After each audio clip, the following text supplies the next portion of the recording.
Kalian tahu nggak sih ini bentuk apa? Ini namanya bentuk tabung. Tapi sebelum kita bahas lebih lanjut, aku mau memperkenalkan diri dulu. Perkenalkan, nama saya Cliff Julian Wijaya. Saya berasal dari kelas 9 ruang 9, dan pada kesempatan ini saya akan menjelaskan materi tentang bangun ruang, lebih tepatnya tabung.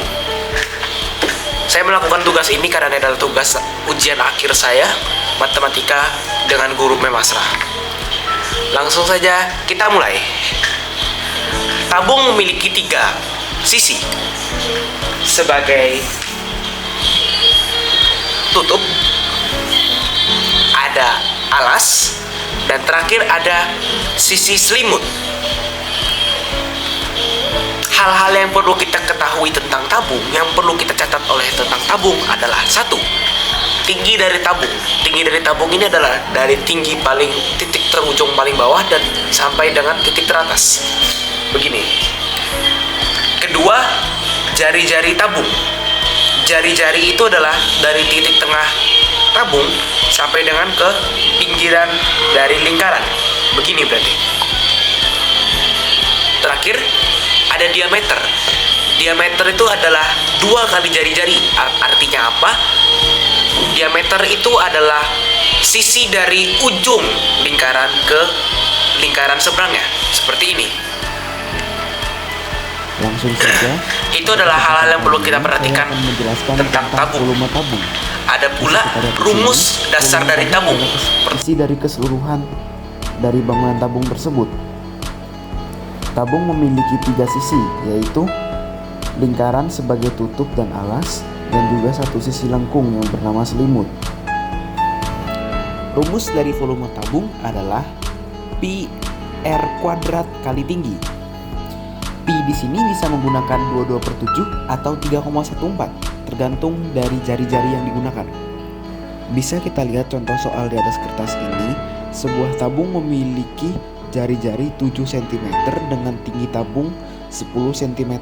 Berapakah volume tabung tersebut? Langsung saja kita masukin rumusnya. Rumus untuk mencari volume tabung adalah V sama dengan 22/7 kali jari-jari kali jari-jari kali tinggi. Langsung saja kita masukin 22/7 dikali dengan 7 dikali dengan 7 dikali dengan 10. 7 dibagi 7 sama dengan 22. 22 kali 7 kali 10 sama dengan 1540 cm3.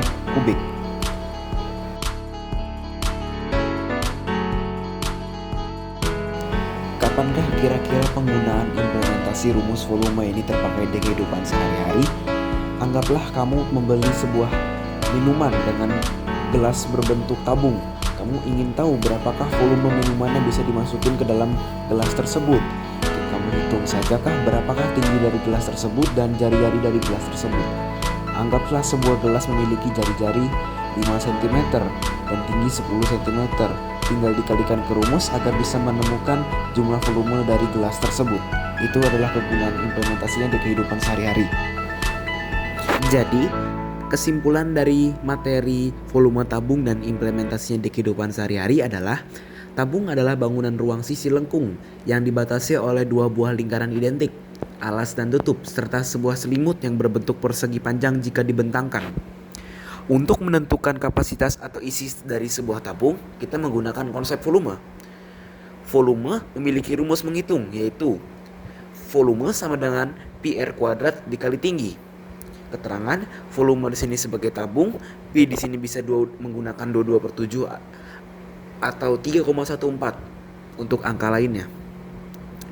Jari-jari itu adalah setengah dari diameter dan tinggi sebagai tinggi tabung.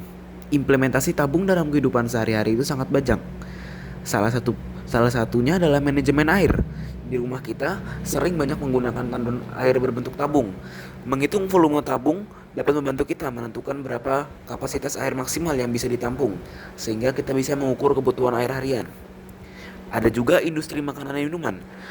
Produsen minuman kaleng atau kemasan berbentuk silinder menggunakan perhitungan volume untuk menentukan berapa banyak cairan yang harus diisi agar pas dengan label kemasan, agar untuk menjaga standar produksi. Dunia